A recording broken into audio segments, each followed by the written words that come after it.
الله أكبر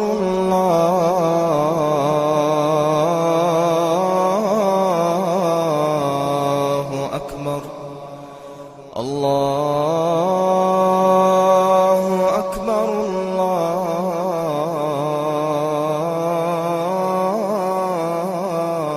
الله أكبر.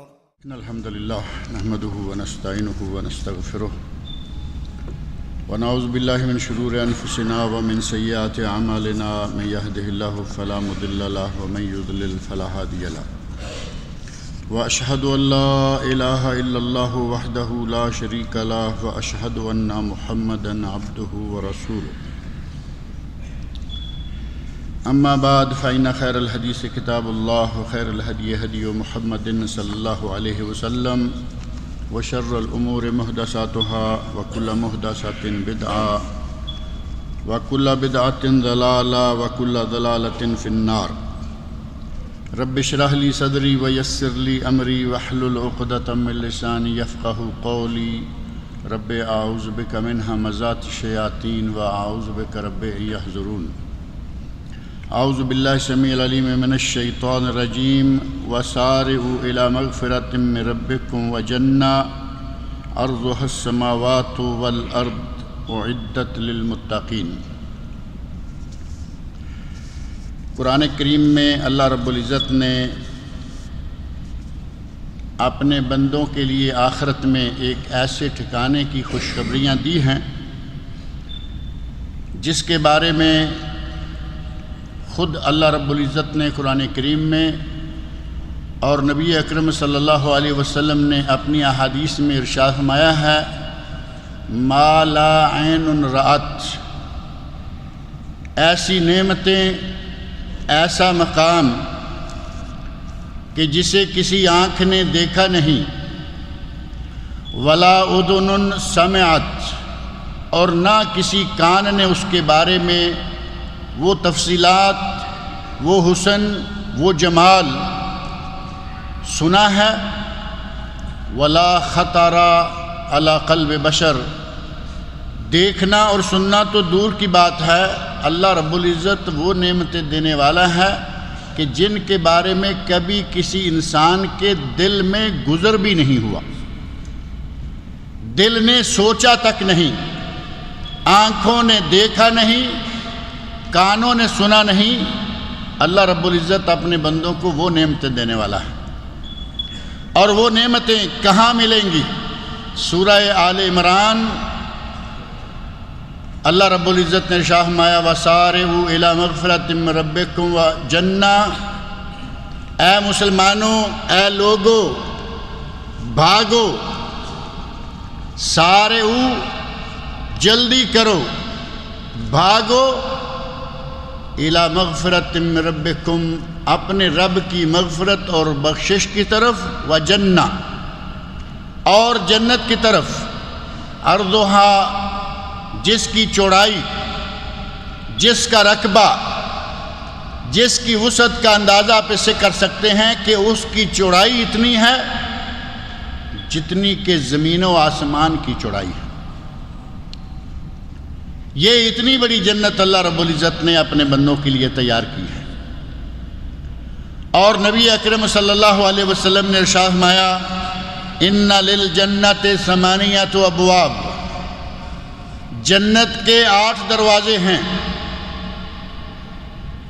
جو نمازیں پڑھنے والے ہیں اللہ انہیں باب الصلاۃ سے آواز دے گا، فرشتے آوازیں دیں گے کہ یہاں سے آ جاؤ. جہاد کرنے والوں کو باب الجہاد سے آوازیں آئیں گی، یہاں سے داخل ہو جاؤ. جو جس عمل میں سب سے زیادہ محنت کرنے والا ہوگا اللہ اسے اسی کے نام کے دروازے سے جنت میں داخل کروائیں گے. حضرت ابوبکر صدیق رضی اللہ عنہ یہ بات سنتے وقت موجود ہیں. صحابہ کرام رضی اللہ عنہم کا اللہ رب العزت نے دماغ ایک خاص سانچے میں بنایا تھا، ہماری طرح کے سانچے میں وہ نہیں بنا تھا. ہمارے دماغ کا سانچہ یہ ہے کہ ذرا سی کوئی کچھ ملنے کی بات ہو رہی ہو تو ہماری خواہش ہوتی ہے کہ کہاں پلاٹ مل جائے گا، کہاں ہمیں کیا مل جائے گا۔ دنیا کی دولت کے پیچھے ہم ہلکان ہوتے پھرتے ہیں۔ صحابہ کرام رضی اللہ عنہم کا عالم ہی کچھ اور تھا۔ جیسے ہی کوئی بات ہوتی ملنے کی تو آخرت کے بارے میں۔ نبی اکرم صلی اللہ علیہ وسلم کے خادم ہیں، پانی کا لوٹا ساتھ لیے پھرتے ہیں، ہر وقت خدمت میں رہتے ہیں۔ نبی اکرم صلی اللہ علیہ وسلم نے فرمایا سل، کچھ مانگ لو،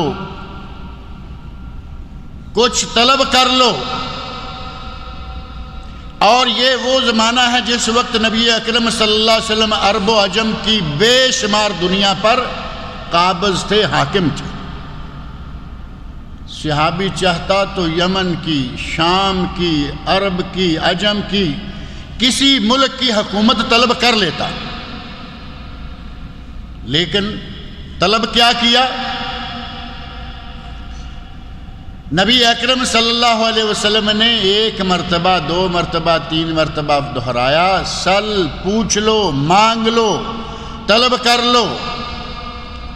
تو صحابی کہتا ہے اسألک مرافقتک فی الجنہ، اے اللہ کے نبی مجھے جنت میں آپ کا ساتھ چاہیے۔ کسی ملک کی حکومت، کسی علاقے کی گورنری، کسی علاقے کی افسری طلب نہیں کی، بلکہ فرمایا کہ مجھے تو جنت میں آپ کا ساتھ چاہیے۔ آوا غیر ذالک، اے میرے ساتھی اور کچھ چاہیے؟ فرمایا یہی چاہیے، مجھے صرف جنت میں آپ کا ساتھ چاہیے۔ تو نبی اکرم صلی اللہ علیہ وسلم نے فرمایا اگر جنت میں میرا ساتھ چاہیے فَعِینُونِی بِکَثْرَةِ السُّجُود، اگر جنت میں میرا ساتھ چاہیے تو بکثرت نفل و نوافل پڑھا کرو، جنت میں میرا ساتھ حاصل ہو جائے گا۔ صحابہ کرام رضی اللہ عنہم کا ذہن یہ ہے۔ حضرت ابو بکر صدیق رضی اللہ عنہ نے جب یہ سنا کہ جنت کے 8 دروازے ہیں اور ان 8 دروازوں میں سے ایک دروازے کا نام ہے باب الریان، پچھلا پورا مہینہ مختلف جگہوں پر مختلف درسوں میں آپ یہ سنتے رہے ہیں کہ وہ دروازہ کن کے لیے ہے؟ روزہ داروں کی۔ باب الریان لا يدخل منہ الا الصائمون، اس دروازے میں سے صرف روزے دار داخل ہیں۔ فَإِذَا دَخَلُوا اُغْلِقَ، جب روزے دار داخل ہو جائیں گے وہ دروازہ بند کر دیا جائے گا۔ حضرت ابو بکر صدیق رضی اللہ عنہ فرماتے ہیں یا رسول اللہ کوئی ایسا بھی ہوگا بندہ جنت میں جائے گا تو ایک ہی دروازے سے، لیکن کیا کوئی ایسا انسان بھی ہوگا، کوئی خوش قسمت ایسا بھی ہوگا کہ جسے 8 ہی دروازوں سے بلایا جائے؟ باب الصلاۃ سے آ جاؤ، باب الجہاد سے آ جاؤ، باب الریان سے آ جاؤ، 8 دروازوں سے بھی کسی کو آواز دی جائے گی؟ نبی اکرم صلی اللہ علیہ وسلم نے فرمایا ہاں ایسا بھی کوئی ہوگا، وَأَرْجُو أَن تَكُونَ مِنْهُمْ، اے ابو بکر مجھے اللہ سے امید ہے کہ تو ان میں سے ہوگا۔ ابو بکر صدیق رضی اللہ عنہ وہ انسان جنہیں اللہ 8 دروازوں سے جنت میں داخل ہونے کی آوازیں دلوائے گا کہ جنت میں داخل۔ اس جنت کی چوڑائی، اس جنت کی لمبائی، اس جنت کا رقبہ اور اس جنت میں لے جانے کا شوق، یہ پورا پچھلا مہینہ ہم کیا کرتے رہے ہیں، آپ کیا کرتے رہے ہیں؟ پلاٹوں کی تلاش تھی؟ نہیں۔ حکومت کی طلب تھی؟ نہیں۔ پچھلا پورا مہینہ جو بات سب سے زیادہ کی گئی وہ کیا تھی؟ یا ایھا الذین آمنوا کتب علیکم الصیام کما کتب علی الذین من قبلکم لعلکم تتقون، اے ایمان والو تم پر روزہ فرض کیا گیا جیسا کہ تم سے پہلے لوگوں پر فرض کیا گیا تھا، لعلکم تتقون، تاکہ تم متقی بن جاؤ۔ قرآن کریم کے شروع میں ہی اللہ رب العزت نے ارشاد فرمایا الف لام میم ذالک الکتاب لا ریب فیہ ھدی للمتقین، یہ کتاب متقین کے لیے ہدایت ہے۔ اور سورہ آل عمران کی جو آیت میں نے ابھی آپ کے سامنے پڑھی ہے، اس میں اللہ رب العزت نے ارشاد فرمایا ہے وَسَارِعُوا إِلَىٰ مَغْفِرَةٍ مِّن رَّبِّكُمْ وَجَنَّةٍ عَرْضُهَا السَّمَاوَاتُ وَالْأَرْضُ عِدَّتْ لِلْمُتَّقِينَ، جس جنت کا عرض طول و عرض زمین و آسمان کے برابر ہے، وہ کن کے لیے تیار کی گئی ہے؟ متقین کے لیے، اہل تقوی کے لیے۔ گویا مہینہ بھر ہر سال میں روزہ رکھنا، روزانہ 5 نمازیں پڑھنا، اللہ توفیق دے تو تہجد گزارنا، صدقات، زکوٰۃ، خیرات اور حج بیت اللہ، یہ جتنے ہمارے اعمال ہیں یہ صرف جنت کی تلاش میں ہے کہ اللہ رب العزت ہم کو جنت عطا فرما دے۔ صحابہ کرام رضی اللہ عنہم کا جنت کے ساتھ کچھ ایسا ہی تعلق تھا۔ حضرت ابوبکر صدیق رضی اللہ عنہ کا مطالبہ آپ کے سامنے ہے، نبی صلی اللہ علیہ وسلم کے خادم کا مطالبہ آپ کے سامنے ہے کہ مجھے جنت میں آپ کی رفاقت چاہیے۔ یا رسول اللہ، جنت میں 8 دروازوں سے بھی کسی کو پکارا جائے گا؟ نبی اکرم صلی اللہ علیہ وسلم نے یہ آیت پڑھی وَسَارِعُوا إِلَىٰ مَغْفِرَةٍ مِّن رَّبِّكُمْ وَجَنَّةٍ، اور میدان جہاد ہے، جہاد صفوں میں مجاہدین بیٹھے ہوئے ہیں۔ آپ نے جب یہ آیت پڑھی کہ سارعوا، بھاگو، جلدی کرو، سبقت لے جاؤ، پیش قدمی کرو، کس طرف؟ اپنے رب کی جنت اور مغفرت کی طرف۔ اور ساتھ ہی فرمایا عرضھا، اس کا عرض، اس کی چوڑائی زمین و آسمان کی چوڑائی کے برابر ہے۔ حضرت عمیر بن حمام انصاری رضی اللہ عنہ صحابی ہیں، کہتے ہیں یا رسول اللہ، جنت اتنی چوڑی لمبی ہے، اتنی لمبی چوڑی جتنے زمین و آسمان کی لمبائی چوڑائی ہے، اتنا صرف عرض ہے جنت کا؟ آپ نے فرمایا عمیر ہاں۔ تو کہتے ہیں بخن بخ، یہ عرب لوگ اس وقت کلمہ کہتے ہیں کہ جب ہو کہ جنت کہاں اور ہم کہاں۔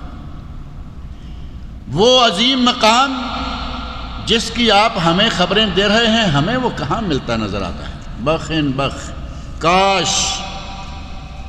نبی اکرم صلی اللہ علیہ وسلم نے پوچھا عمیر، یہ بخن بخ کیوں کہہ رہے ہو؟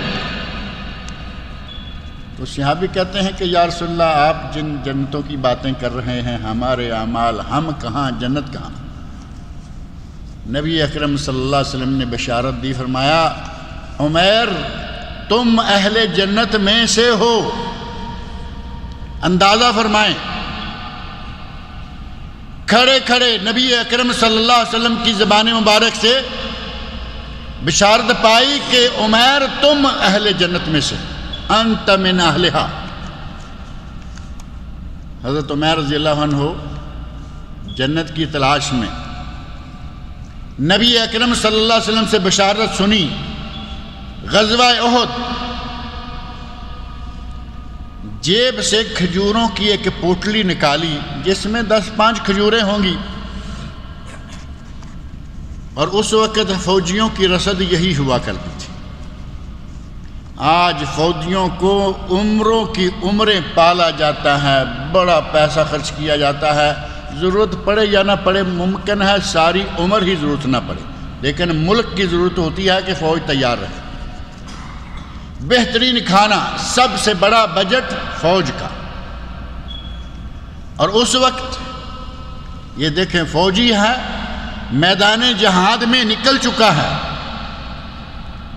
اور ساتھ میں خوراک کی گاڑی کیا ہے؟ گاڑی خوراک کی جو فوجی کی دی گئی، ایک پوٹلی میں چند کھجوریں ہیں۔ وہ کھجوریں نکال کر کھانے کا ارادہ کیا کہ میں اس میں سے کوئی کھجور کھاتا ہوں، اور ساتھ ہی خیال آیا کہ یہ کھجوریں کھانے میں تو تھوڑا وقت لگ جائے گا۔ ساتھ ہی کہتے ہیں لَإِنْ عِشْتُ حَتَّى آكُلَ هَذِهِ التَّمَرَاتِ، اگر میں اتنا اور زندہ رہوں کہ یہ کھجوریں کھا پاؤں، یہ کھجوریں کھانے کا جو وقت ہے اتنا میں زندہ رہا، اِنَّهَا لَحَيَاتٌ طَوِيلَةٌ، یہ تو بڑی لمبی زندگی ہوگی۔ اپنے ہاتھ سے کھجوریں پھینک دی، تلوار نیام سے نکالی، میدان جہاد میں اترے، شہادت پائی اور اللہ کی جنت کے وارث ہو گئے۔ صحابہ کرام رضی اللہ عنہم کو اللہ رب العزت نے یہ دماغ دی کہ جنت مل جائے، دنیا کی کسی چیز کی ضرورت نہیں۔ جنت کی طلب کرنے کے لیے وہ دنیا میں اپنی جان، مال، اولاد، ہر چیز کو قربان کرنے کے لیے ہر وقت تیار رہتے تھے۔ اور جنت بھی اللہ رب العزت نے کتنی بڑی بنائی ہے، یہ بات پہلے بھی یہاں ایک مستقل درس میں جنت کی بعض نعمتوں کا تذکرہ رہا۔ ایک دروازہ، 8 دروازے ہیں جنت کے اور 7 دروازے ہیں جہنم کے۔ جنت کا داروغہ رضوان، جو جنت کا پہرے دار ہے اس فرشتے کا نام ہے رضوان، اور جو جہنم کا ہے ایک رضوان ہے جو جنت کا داروغہ، وہ استقبال کرنے کے لیے کھڑا کیا گیا ہے۔ پھر اللہ رب العزت نے بہت سارے بے شمار فرشتے جنتیوں کا استقبال کرنے کے لیے دروازوں پہ کھڑے رکھے ہوئے ہیں۔ جیسے ہی جنتی دروازے پر پہنچتے ہیں انہیں وہ کہتے ہیں سلام علیکم طبتم، اے لوگو، اے جو ان دروازوں میں سے داخل ہو رہے ہو، تم پر سلامتی ہو، تم بہت ہی اچھے ہو گئے۔ طبتم، تمہارے عمل اچھے تھے، اب تمہارا مستقبل اچھا ہو گیا۔ اور ایک حدیث میں آتا ہے کہ خود اللہ رب العزت اہل جنت کو سلام کہے گا، خود اللہ رب العزت کی طرف سے اہل جنت کو سلام آئے گا۔ کتنا مقام ہے ان لوگوں کا جن کو اللہ جنت دے دے۔ اللہ رب العزت مجھے، آپ کو، سب مسلمانوں کو جنت عطا فرمائے۔ فرشتوں کا سلام آئے گا، اللہ رب العزت کی طرف سے سلام آئے گا، اور دروازوں پہ فرشتے کھڑے ہیں، رضوان اور اس کے ساتھی۔ اور جہنم کے داروغے کا نام نہیں بتایا آپ نے، مالک۔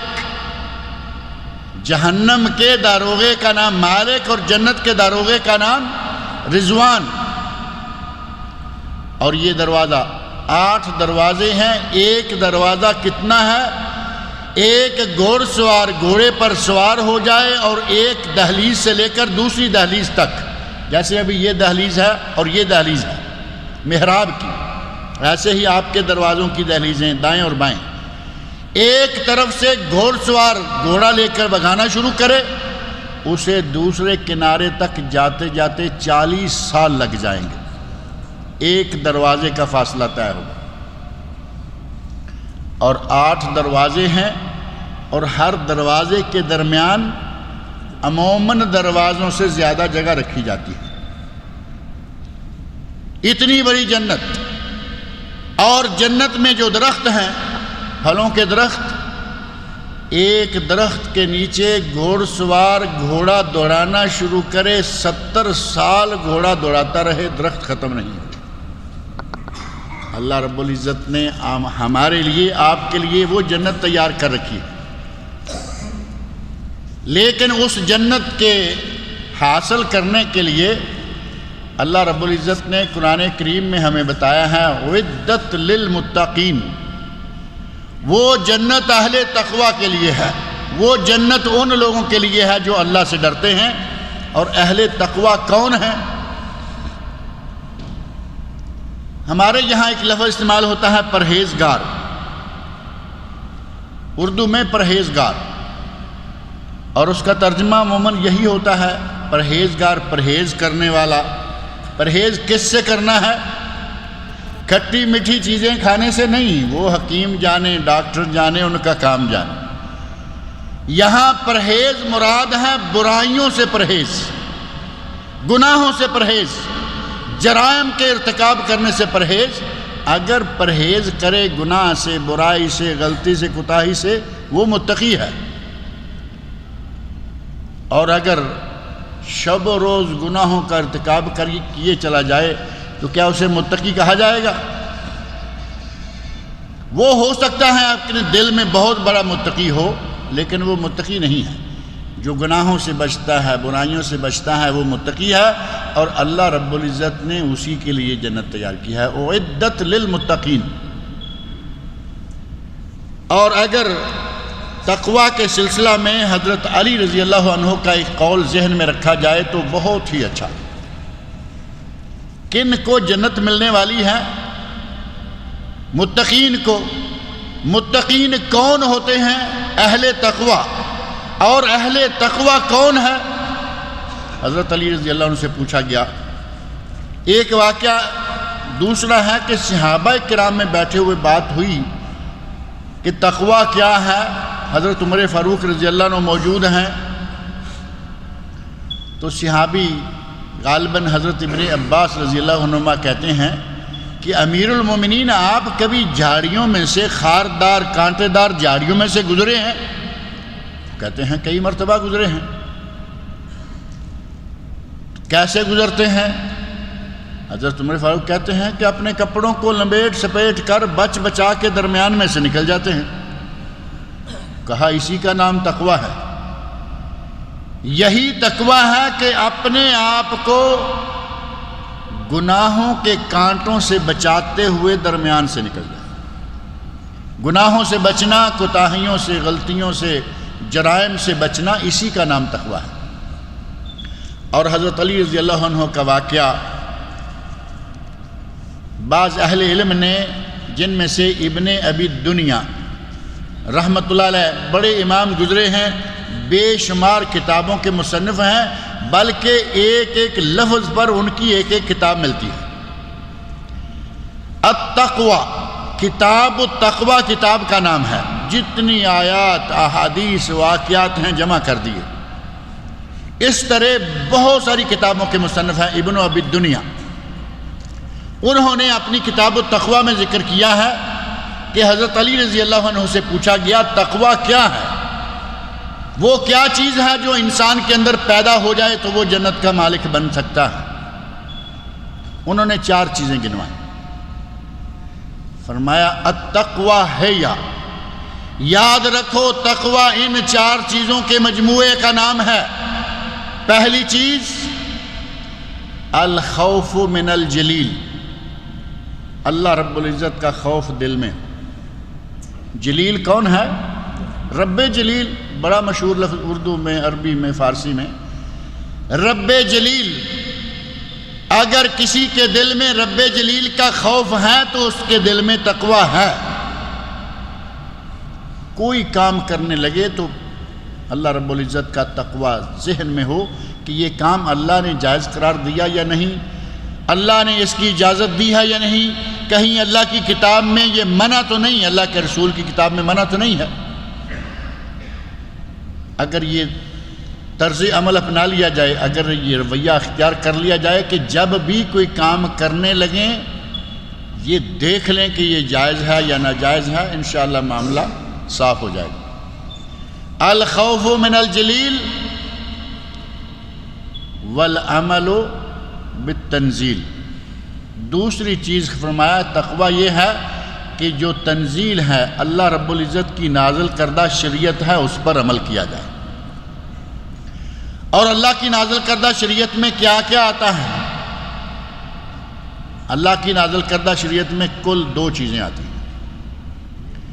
ایک اللہ رب العزت کا اپنا کلام پاک قرآن کریم، اور دوسری چیز نبی اکرم صلی اللہ علیہ وسلم کے ارشادات گرامی۔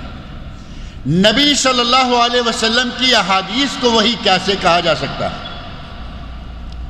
یہ قرآن ہے وحی جلی، وحی مطلوع، وہ وحی جس کی تلاوت کی جاتی ہے، جسے جبرائیل امین لائے من و عن نبی اکرم صلی اللہ علیہ وسلم تک پہنچایا، اور یہ قیامت تک من و عن اسی طرح رہے گا۔ یہ ہے وحی جلی، اور حدیث رسول صلی اللہ علیہ وسلم بھی وحی ہے، لیکن اس کو وحی خفی کہا گیا، غیر مطلوع، اس کی قرآن کریم کی طرح تلاوت نہیں ہوتی، لیکن وحی ہے، کیونکہ جو بھی صحیح حدیث ہے وہ اللہ رب العزت کے حکم سے ہے۔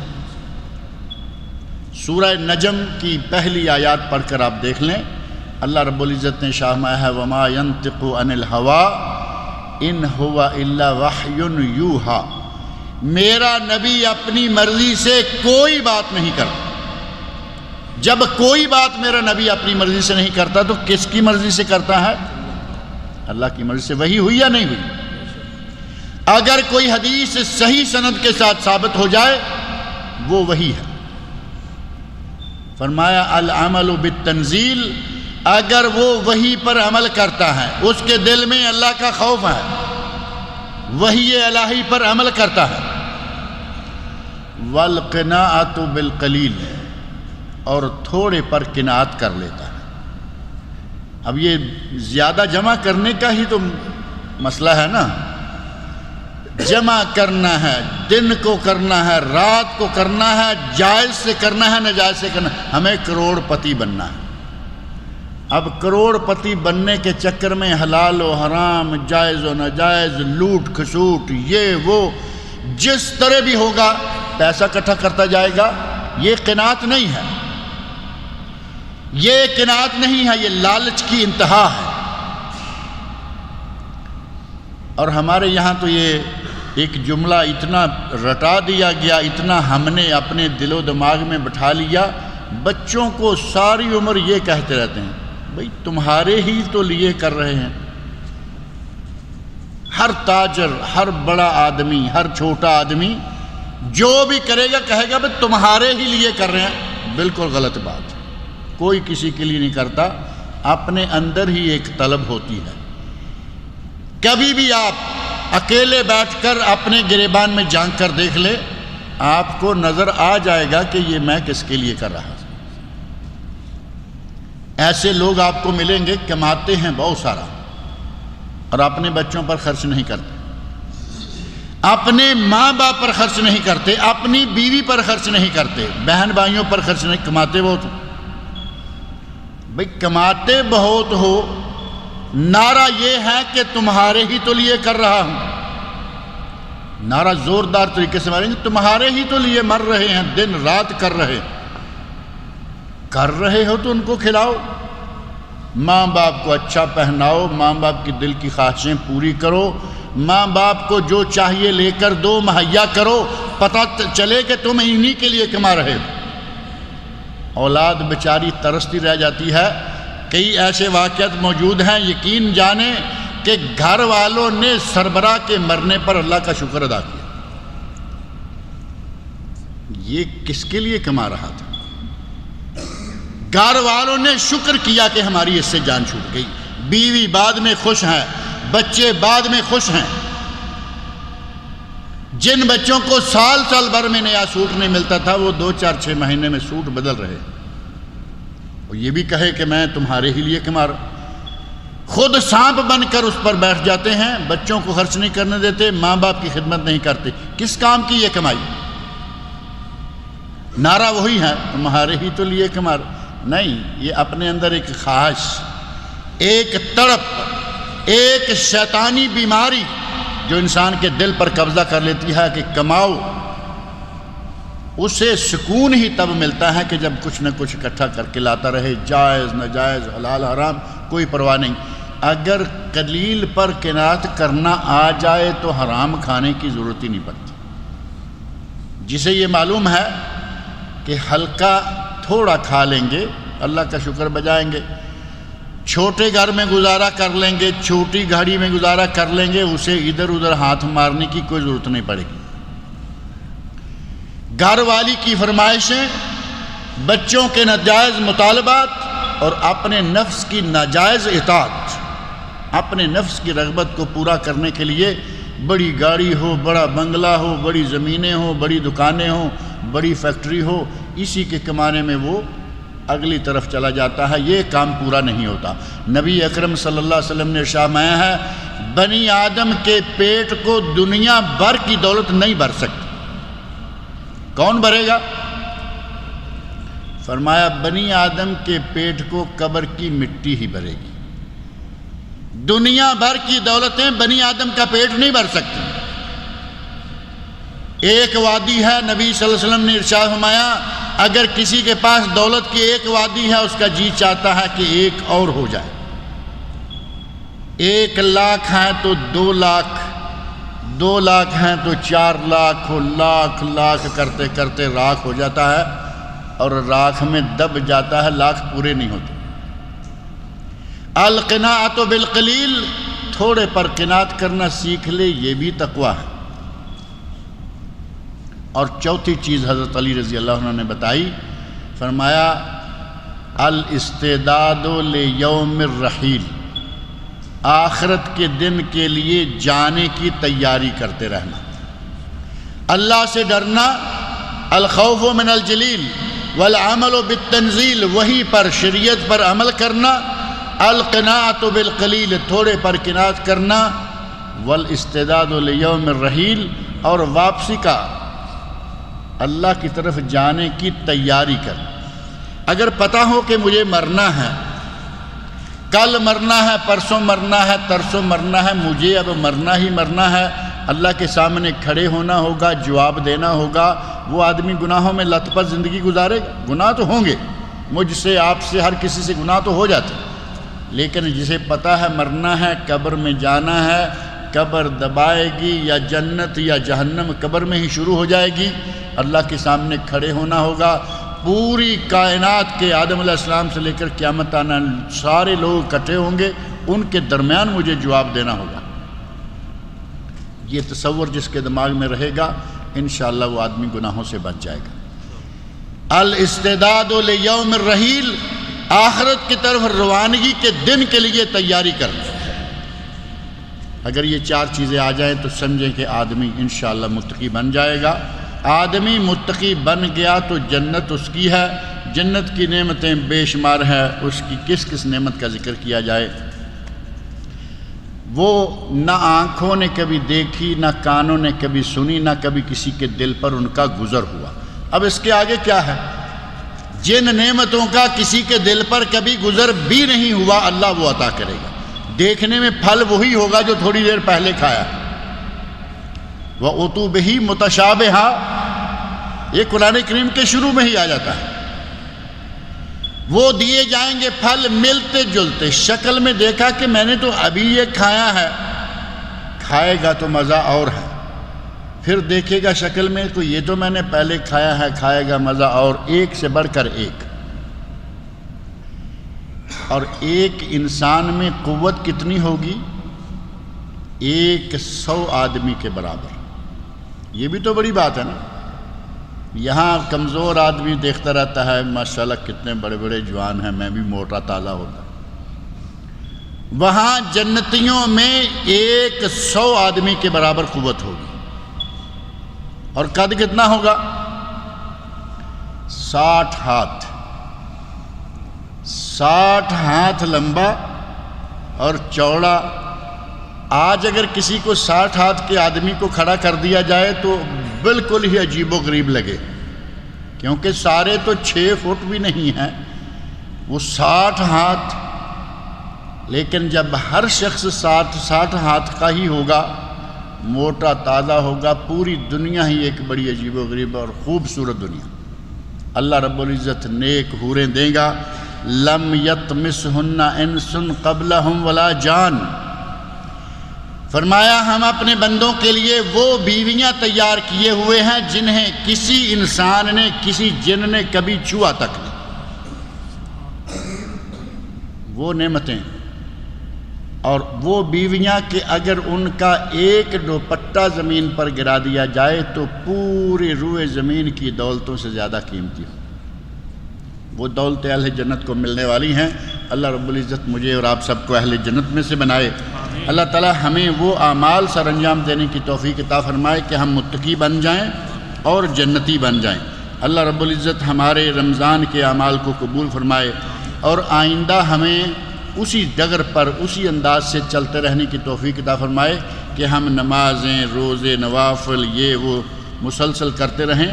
روزہ تو آپ کو معلوم ہے نا، سال میں روزہ بھی رہتا ہے، سال میں صدقات و خیرات کا موقع بھی رہتا ہے، اور نمازیں تو رہتی ہیں۔ تراویح تو چھوٹ گئی لیکن باقی نمازیں تو بھی ہے نا۔ اللہ رب العزت ہمیں مسلسل اس سلسلے کو قائم رکھنے کی توفیق عطا فرمائے۔ کیا عبادت صرف رمضان میں ہی ہے؟ یہ موضوع ہے ایک، اور فتنہ نہ بنے، یہ 2 DVDs ہیں جن کو چاہیے یہ کاشف صاحب سے لیتے جائیے۔ ہمارا بھتیجا فیصل، اس کے سسر پچھلے دنوں فوت ہو گئے ہیں، اللہ تعالیٰ ان کی مغفرت کرے، اور آج اس نے بتایا کہ اس کی ساس جو ہے وہ بھی بیمار ہے۔ اس کے لیے دعا کریں کہ اللہ تعالیٰ اس کو شفائے کاملہ عاجلہ عطا فرمائے، اور جتنے بیمار ہیں اللہ تعالیٰ ان سب کو شفائے کاملہ عاجلہ سے نوازے۔ عموماً یہ دیکھنے میں سننے میں آتا رہتا ہے کہ جوڑی جب ٹوٹ جاتی ہے نا، میاں بیوی میں سے ایک جب فوت ہوتا ہے پیچھے والا جلدی ہی روانہ ہو جاتا ہے۔ یہ قدرت نے کیسے سیٹ بنائے ہوئے ہیں، چلتے رہتے ہیں۔ یقین مانیں کہ ایسی مثالیں میرے ذہن میں موجود ہیں کہ مرنے والا بہت مدت نہیں، لمبی عمر نہیں کہ بھئی دوسرا بھی تو بوڑھا تھا چل دے گا، 43 برس صرف عمر ہے۔ 43 برس میں آدمی بوڑھا ہو جاتا ہے۔ آپ 50-60 کے آدمی کو بوڑھا کہہ کے دیکھیں، ناراض ہو جائے گا۔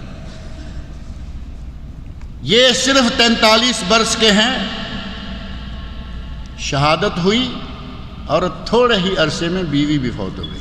علامہ احسان اللہ ظہیر رحمۃ اللہ علیہ، بر صغیر نہیں بلکہ دنیا کے مشہور و معروف خطیب، عالم، صحافی، مصنف، مدبر، 43 برس کی عمر میں قلعہ لچمن سنگھ لاہور میں ان کا واقعہ پیش آیا۔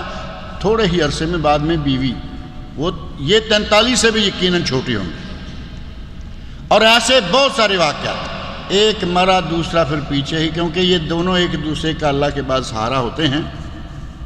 اللہ تعالیٰ سب کی جوڑیاں قائم رکھے۔ کیا عقیقے کی پارٹی ہوٹل میں دینا کافی ہے یا اپنے ہاتھوں بکرا ذبح کر کے کھلانا یا بانٹنا ضروری ہے؟ کیا مدعوین کو اس موقع پر کوئی تحفہ دینا سنت ہے؟ عقیقے پر آنے والوں کو تحفہ دینا تو کوئی ثابت نہیں ہے، اور عقیقے کے لیے بلانا بھی کوئی ثابت نہیں، اور ہوٹل تو بالکل نئی بات آئی ہے۔ اگر کسی کے گھر میں جگہ نہیں، جانور 2 لڑکے کی طرف سے 1 لڑکی کی طرف سے ذبح کروائے، خود کرے یا خود کروائے، اس نیت سے کہ یہ 2 بکرے میرے بیٹے کی طرف سے عقیقہ ہے۔ اگر بازار سے جا کے ذبح شدہ گوشت لے آیا، وہ عقیقہ نہیں ہوگا، پارٹی ہو جائے گی۔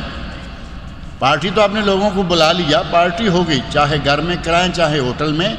آپ کو 2 جانور طے کر کے ذبح کرنے ہوں گے، 2 بکریاں، بکرے، بھیڑ، مینڈے، تب جا کے وہ عقیقہ ہوگا۔ اور صرف ہوٹل میں دعوت دے دی، اور ہوٹل میں بوفیا چل رہا ہے، بوفے سسٹم، جاؤ ڈالو کھاؤ، وہ پہلے سے انہوں نے پتہ نہیں وہ گوشت کہاں سے لیا ہے، کس کا لیا ہے۔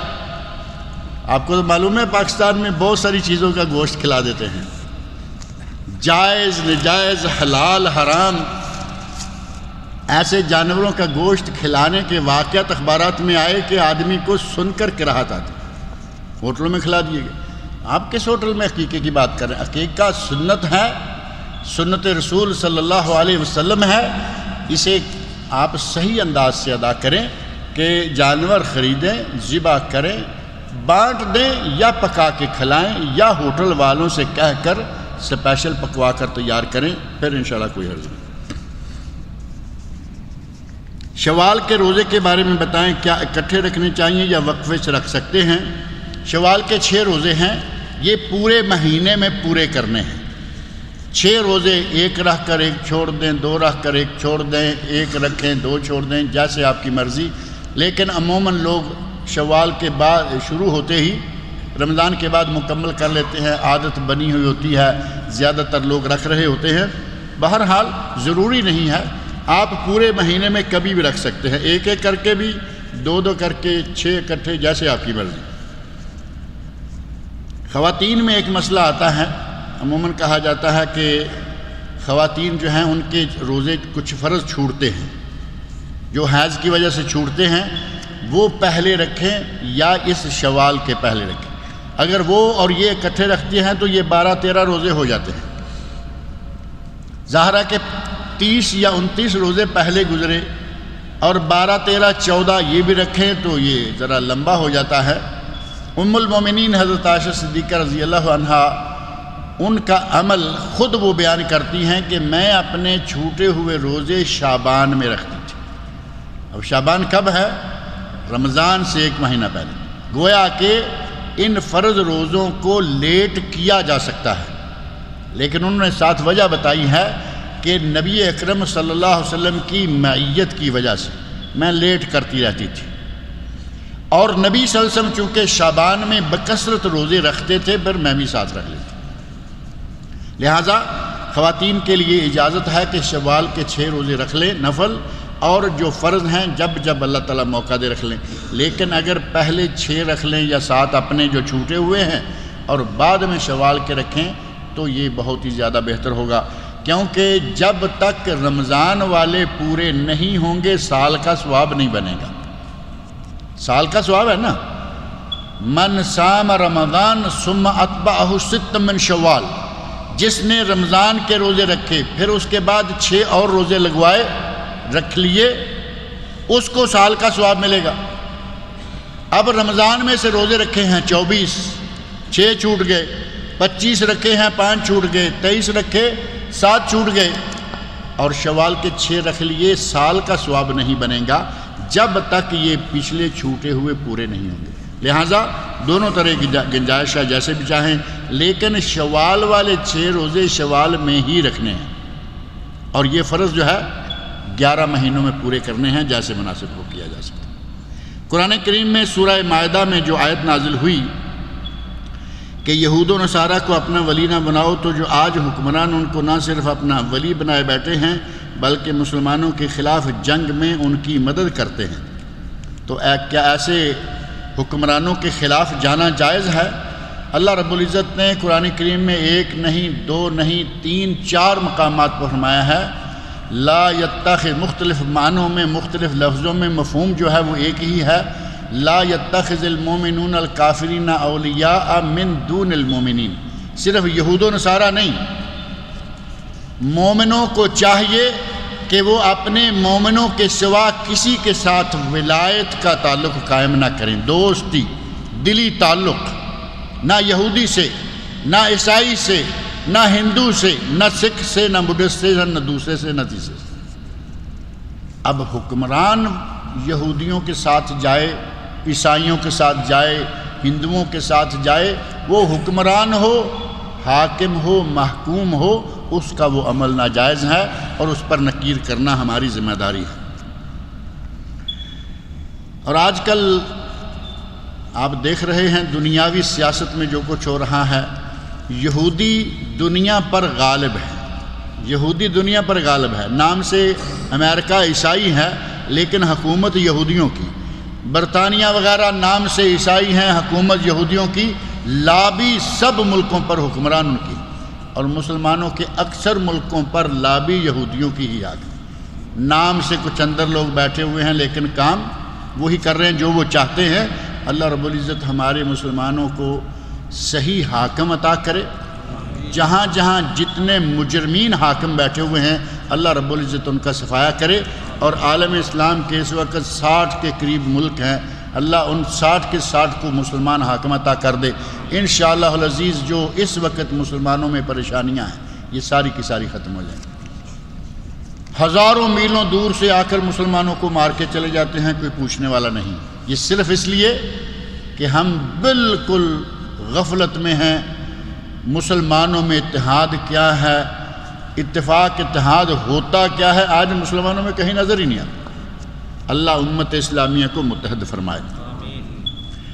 ہمارے ایک دوست کے بیٹے کی ولادت تھی آج، لیکن بچہ مرا ہوا پیدا ہوا ہے، تو اس کی تدفین کے بارے میں کیا حکم ہے؟ اس کے گھر والوں کے لیے صبر کی دعا کریں، اللہ رب العزت ان کو صبر و ہمت عطا فرمائے، اللہ تعالیٰ ان کو اس بچے کا نعم البدل عطا فرمائے، دوسرا زندہ نرینہ اولاد اللہ تعالیٰ عطا فرمائے۔